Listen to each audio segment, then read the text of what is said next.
ఆప్యాయత, అభిమానం, ప్రేమ సాటి మనుషుల మీద, సాటి పబ్లిక్ మీద ఎంత ఆప్యాయతగా, ఎంత ప్రేమగా పలకరించి తన ఔన్నత్యాన్ని చాటుకుంటారో అలాంటి వ్యక్తే రాజేంద్ర ప్రసాద్ గారు.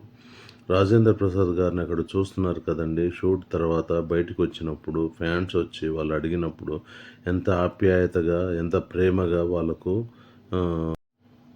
వచ్చిన ఫ్యాన్స్ని ఎలా ఆప్యాయతగా పలకరిస్తున్నారో మీరే చూడొచ్చండి. సో షూట్ తర్వాత బయటికి వచ్చి ఇంటికి వెళ్ళే టైంలో ఆప్యాయతగా అందరితో కలిసి, అది షూట్లోంచి వస్తున్న దృశ్యం అండి. అక్కడ రాజేంద్ర ప్రసాద్ గారు యాడ్ ఫిలింలో చేయడానికి వచ్చినప్పుడు, యాడ్ ఫిలిం చేసి అయిపోయిన తర్వాత ప్యాకప్ అయ్యి ఇంటికి వెళ్ళే టైంలో వచ్చిన ఫ్యాన్స్కి అందరికీ ఆప్యాయతగా పలకరించి అందరితో చక్కగా మాట్లాడి వాళ్ళకు ఫోటోలు ఇచ్చేసి మంచి చెడు వివరించి జాగ్రత్తగా అని చెప్పేసి పంపించి ఎంత ఆప్యాయతగా చూస్తున్నారో చూడండి.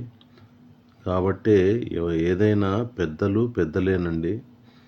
బాగా లోకజ్ఞానం తెలిసిన వాళ్ళందరూ ఎలా చక్కగా మనకు మంచి విషయాలు, మంచి నిర్దేశాలు చేస్తారన్నది కూడా దీన్ని బట్టి మనం తెలుసుకోవచ్చు.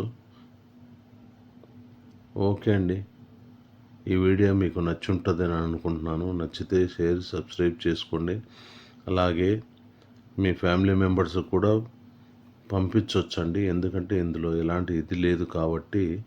సో ఆయన బయలుదేరి వెళ్ళిపోతున్నారు. నేను మరొక వీడియోతో మళ్ళీ మీ ముందుంటాను. అప్పటి వరకు టేక్ కేర్ అండి. సబ్స్క్రైబ్.